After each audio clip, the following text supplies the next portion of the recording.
Hi hello ನಮಸ್ತೆ welcome to Khushmani multi creations. ಇದು ನಾನು ನಿಮ್ಮ ಶಾಂತಿ.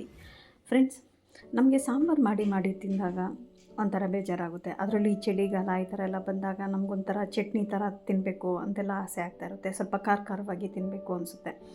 ನೀವು ಕೇಳಿದ್ದೀರಾ ಫ್ರೆಂಡ್ಸ್, ಪಚ್ಚಡಿ ಅಂತ, ಮುಲ್ಲಂಗಿ ಪಚ್ಚಡಿ ಅಂತ ನಾವು ಮಾಡ್ತಿದ್ವಿ. ಅವಾಗೆಲ್ಲ ತುಂಬಾ ಮಾಡ್ತಾಯಿದ್ರು.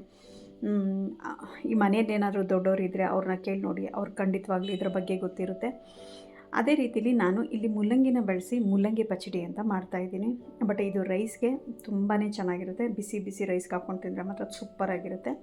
ಬನ್ನಿ ಫ್ರೆಂಡ್ಸ್, ಅದಕ್ಕೆ ಬೇಕಾಗಿರೋ ಇಂಗ್ರೀಡಿಯೆಂಟ್ಸ್ನ ನೋಡೋಣ. ನಾನು ಇಲ್ಲಿ ಮುಲ್ಲಂಗಿ, ಈರುಳ್ಳಿ, ಹುಣಸೆಹಣ್ಣು, 5 ಪೀಸ್ ಬೆಳ್ಳುಳ್ಳಿ, ಒಣಮೆಣ್ಸಿನ್ಕಾಯಿ, ಕೊತ್ತಂಬರಿ, ಕರಿಬೇವಿನ ಸೊಪ್ಪು ಮತ್ತು ಡ್ರೈ ಐಟಮು ಉದ್ದಿನಬೇಳೆ, ಕಡಲೆಬೇಳೆ, ಕಡಲೆ ಬೀಜ, ಜೀರಿಗೆ ಮತ್ತು 1.5 ಸ್ಪೂನಷ್ಟು ಧನಿಯಾ, ಇಷ್ಟನ್ನು ನಾನು ರೆಡಿ ಮಾಡ್ಕೊಂಡಿದ್ದೇನೆ.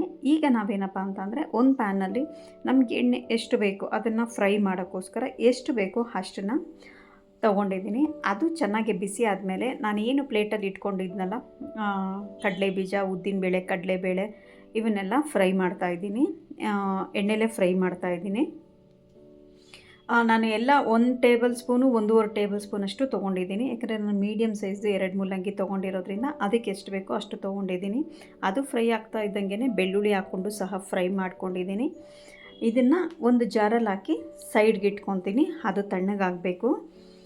ಮತ್ತು ಇವಾಗ ನಾನು ಇದಿಷ್ಟು ಜಾರ್ಗೆ ಹಾಕಿಟ್ಮೇಲೆ ಅದೇ ಪ್ಯಾನಲ್ಲೇ ಈಗ ನಾನೇನು ಕಟ್ ಮಾಡಿ ಇಟ್ಕೊಂಡಿದ್ದೆ, ಮುಲ್ಲಂಗಿ, ಈರುಳ್ಳಿ, ಹುಣಸೆಹಣ್ಣು ಮತ್ತು ಒಣಮೆಣ್ಸಿನ್ಕಾಯಿ, ಕೊತ್ತಂಬರಿ ಮತ್ತು ಕರಿಬೇವಿನ ಸೊಪ್ಪು ಇಷ್ಟನ್ನು ಸಹ ಹೀಗೆ ಇಲ್ಲಿ ಮತ್ತೆ ಫ್ರೈ ಮಾಡ್ಕೊತೀನಿ. ಅದು ಏನು ಎಣ್ಣೆ ಪ್ಯಾನಲ್ಲಿ ಉಳಿದಿತ್ತೋ ಪ್ಯಾನಲ್ಲಿ ಅದೇ ಬಾಣಲಿಲಿ ನಾನು ಇದನ್ನು ಫ್ರೈ ಮಾಡ್ಕೊತಾ ಇದ್ದೀನಿ. ಫಸ್ಟು ಮುಲ್ಲಂಗಿನ ಹಾಕಿ ಅದು ನೀರಿನ ಅಂಶ ಸ್ವಲ್ಪ ಹೋಗೋವರೆಗೂ ಅದನ್ನು ಮುಲ್ಲಂಗಿನ ಮಾತ್ರ ಫಸ್ಟು ಫ್ರೈ ಮಾಡ್ತೀನಿ. ಅದು ಫ್ರೈ ಆಗ್ತಾ ಇದ್ದಂಗೆ ನಾನು ಹಚ್ಚಿಟ್ಕೊಂಡಿರೋ ಈರುಳ್ಳಿ, ಒಣಮೆಣ್ಸಿನ್ಕಾಯಿ, ಹುಣಸೆಹಣ್ಣು, ಕೊತ್ತಂಬರಿ, ಕರಿಬೇವಿನ ಸೊಪ್ಪು ಇಷ್ಟನ್ನು ಸಹ ಫ್ರೈ ಮಾಡ್ಕೊತಾ ಇದ್ದೀನಿ ಜೊತೆಲೇ. ಮತ್ತು ಇದು ಈರುಳ್ಳಿ ನಿಮ್ಗೆ ಎಷ್ಟು ಬೇಕು, 1, 2 ಆ ರೀತಿಲಿ ಹಾಕ್ಕೋಬೋದು. ಮತ್ತು ಖಾರ ನೀವು ಎಷ್ಟು ತಿಂತೀನಿ ಅನ್ನೋದಾದರೆ ಅಷ್ಟು ಸಹ ಒಣಮೆಣ್ಸಿನ್ಕಾಯಿ ಹಾಕ್ಕೋಬೋದು. ಬಟ್ ನಾನಿಲ್ಲಿ 7ರಿಂದ 8 ಅಷ್ಟು ಒಣಮೆಣ್ಸಿನ್ಕಾಯಿ ಹಾಕ್ಕೊಂಡಿದ್ದೀನಿ.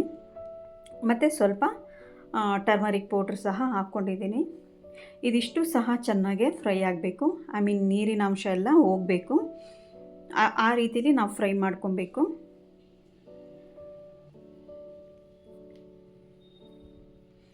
ಬಟ್ ಇದು ಮಾಡಿದ್ರೆ ಮಾತ್ರ ತುಂಬಾ ಚೆನ್ನಾಗಿರುತ್ತೆ. ಬಟ್ ಇದು ನಾನು ಕಲ್ಲಿಲ್ಲ, ಆದ್ದರಿಂದ ಮಿಕ್ಸಿಲೇ ಹಾಕ್ಕೊತಾ ಇದ್ದೀನಿ. ಈಗ ನಾನೇನು ಇದು ಡ್ರೈ ಐಟಮ್ ಏನು ಕಡಲೆ ಬೀಜ, ಉದ್ದಿನಬೇಳೆ, ಕಡಲೆಬೇಳೆ ಇತ್ತಲ್ಲ, ಇದನ್ನು ಜಸ್ಟ್ 1 ರೌಂಡು ತಿರುಗಿಸ್ಕೊತೀನಿ. ಫುಲ್ಲು ಪೌಡ್ರ್ ಮಾಡಲ್ಲ, ಜಸ್ಟ್ 1 ರೌಂಡು. ನೋಡಿ, ಈ ಥರ ಜಸ್ಟ್ 1 ರೌಂಡ್ ನಾವು ಮಿಕ್ಸಿ ಆನ್ ಆ್ಯಂಡ್ ಆಫ್ ಮಾಡಿಕೊಂಡ್ರೆ ಈ ರೇಂಜಿಗೆ ಬರುತ್ತೆ. ಈ ರೇಂಜಿಗೆ ಬಂದಾಗ, ಏಕೆಂದರೆ ಫುಲ್ಲು ಪೌಡ್ರ್ ಹಾಕ್ಬಿಟ್ರೆ ಅದು ಮುಲ್ಲಂಗಿ ಎಲ್ಲ ಹಾಕಿದಾಗ ಇನ್ನು ಮತ್ತೆ ಏನಾಗೋಗುತ್ತೆ, ಫುಲ್ಲು ನೈಸಾಗಿ ಹೋಗ್ಬಿಡುತ್ತೆ. ಆದ್ದರಿಂದ ನಾನು ಇದನ್ನು ಸ್ವಲ್ಪ ತರ್ತರಿಯಾಗಿಯೇ ಪೌಡ್ರ್ ಮಾಡ್ಕೊಂಡಿದ್ದೀನಿ. ಇವಾಗ ನಾನು ಉಪ್ಪು ಇಲ್ಲೇ ಜಾರಲ್ಲಿ ಹಾಕ್ಕೊತಾ ಇದ್ದೀನಿ. ನೀವು ಬೇಕಂದರೆ ಮುಲ್ಲಂಗಿನ ಫ್ರೈ ಮಾಡ್ತೀರಲ್ಲ ಆ ಟೈಮಲ್ಲಿ ಸಹ ಹಾಕ್ಕೋಬೋದು. ನಾನು ಇವಾಗ ಇಲ್ಲಿ ಏನು ಡ್ರೈ ಪೌಡ್ರ್ ಮಾಡಿದ್ದೀನಲ್ಲ ಅದ್ರ ಮೇಲೆ ಹಾಕ್ಕೊಂಡಿದ್ದೀನಿ. ಮತ್ತು ಈಗ ಮುಲ್ಲಂಗಿ ಫ್ರೈ ಆಗಿರೋದೆಲ್ಲ ಕಂಪ್ಲೀಟಾಗಿ ಅದು ತಣ್ಣಗಾಗಿದೆ. ಅದು ತಣ್ಣಗಾದ್ಮೇಲೆ ಇದನ್ನು ಸಹ ಜಾರಲ್ಲಿ ಹಾಕ್ಕೊತಾ ಇದ್ದೀನಿ. ನಿಮ್ಮಲ್ಲೇನಾದರೂ ಒಳ್ಕಲ್ಲಿದ್ದರೆ ಮತ್ತು ರುಬ್ಬೋ ಕಲ್ಲು ಈ ಥರ ಎಲ್ಲ ಇರುತ್ತಲ್ಲ, ಆ ಕಲ್ಲೇನಾದರೂ ಇದ್ದರೆ ದಯವಿಟ್ಟು ಅದರಲ್ಲಿ ಮಾಡ್ಕೊಳ್ಳಿ. ಬಟ್ ಇದರಲ್ಲಿ ನಾವು ಏನು ಜಾರಲ್ಲಿ ಮಾಡ್ತೀವೋ ಈ ಜಾರಲ್ಕಿನ ಕಲ್ಲಲ್ಲಿ ಜಜ್ಕೊಳೋದ್ರಿಂದ, ಪಚ್ಚಡಿ ಮಾಡ್ಕೊಳೋದ್ರಿಂದ ತುಂಬಾ ಟೇಸ್ಟ್ ಇರುತ್ತೆ, ತುಂಬಾ ಚೆನ್ನಾಗಿರುತ್ತೆ. ಮತ್ತು ಮಿಕ್ಸಿಲಿ ಒಂಥರ ನೈಸಾಗಿ ಬಂದ್ಬಿಡುತ್ತೆ.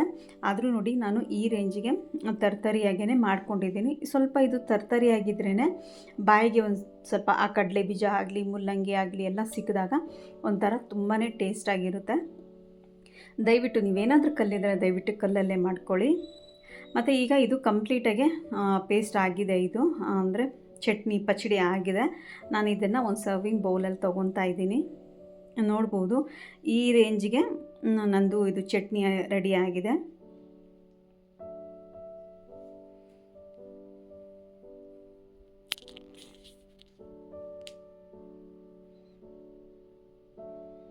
ಬಟ್ ಇದನ್ನು ರುಬ್ಕೋಬೇಕಾದ್ರೆ ದಯವಿಟ್ಟು ಒಂದೇ 1% ನೀರು ಹಾಕಬೇಡಿ. ನೀರು ಹಾಕಿದ್ರೆ ಮಾತ್ರ ಅದು ಬೇರೆ ರೀತಿಯಲ್ಲಿ ಆಗೋಗ್ಬಿಡುತ್ತೆ.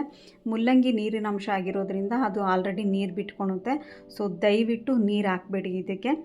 ನಾನು 1% ನೀರು ಹಾಕಿಲ್ಲ. ನೋಡಿ ಈ ಅದಕ್ಕೆ ಬಂದಿದೆ, ನೋಡ್ಬೋದು ಎಷ್ಟು ಚೆನ್ನಾಗಿದೆ ಅಂತ. ಮಾತ್ರ ತಿಂದರೆ ಮಾತ್ರ ನಿಜವಾಗ್ಲೂ ಕಳೆದೋಗ್ತೀರಾ, ಅಷ್ಟು ಚೆನ್ನಾಗಿದೆ.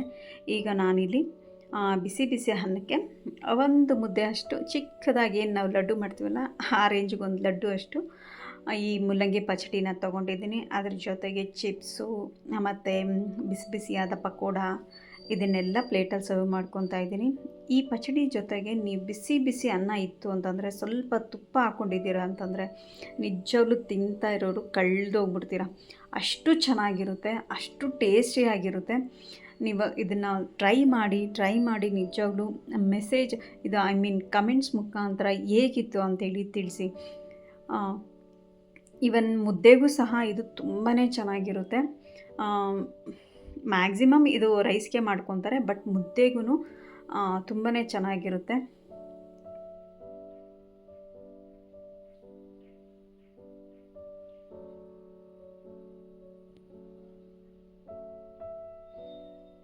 ವಾವ್, ತುಂಬಾ ಚೆನ್ನಾಗಿದೆ, ತುಂಬಾ ಟೇಸ್ಟಿಯಾಗಿದೆ. ಆ ಧನಿಯಾ ಕಾಳು ಹಾಕಿದ್ದೀವಲ್ಲ, ಆ ಧನಿಯಾ ಕಾಳು ನಿಜವಾಗ್ಲೂ ಅದು ಫ್ರೈ ಮಾಡಿ ಅದು ಫ್ರಾಗ್ರೆನ್ಸು ಅದು ತಿನ್ನಬೇಕಾದ್ರೆ ಬಾಯಿಗೆ ಎಷ್ಟು ಅದನ್ನು ಹೇಳೋಕ್ಕಾಗ್ತಾಯಿಲ್ಲ, ಅಷ್ಟು ಚೆನ್ನಾಗೇ ಸಿಗ್ತಿದೆ. ಟೇಸ್ಟ್ ಅಷ್ಟು ಚೆನ್ನಾಗಿ ಸಿಗ್ತಾಯಿದೆ. ಎಲ್ಲದಕ್ಕಿಂತ ಹೈಲೈಟ್ ಆಗಿರೋದು ಆ ಧನಿಯಾನೇ. ತುಂಬಾ ಒಂಥರ ಬಾಯಿಗೆ ಟೇಸ್ಟ್ ಕೊಡ್ತಿದೆ, ಆಸಮಾಗಿದೆ. ಫ್ರೆಂಡ್ಸ್, ಈ ವಿಡಿಯೋ ಏನಾದರೂ ನಿಮ್ಗೆ ಇಷ್ಟ ಆಗಿದರೆ ದಯವಿಟ್ಟು ಲೈಕ್ ಮಾಡಿ, ಶೇರ್ ಮಾಡಿ, ಕಮೆಂಟ್ಸ್ ಮಾಡಿ. ಮತ್ತು ಇನ್ನೂ ನನ್ನ ಚಾನಲ್ಗೆ ಯಾರೆಲ್ಲ ಸಬ್ಸ್ಕ್ರೈಬ್ ಆಗಿಲ್ವೋ ಸಬ್ಸ್ಕ್ರೈಬ್ ಆಗಿ ಬೆಲ್ ಐಕಾನ್ ಪ್ರೆಸ್ ಮಾಡಿ. Thank you friends, thanks for watching.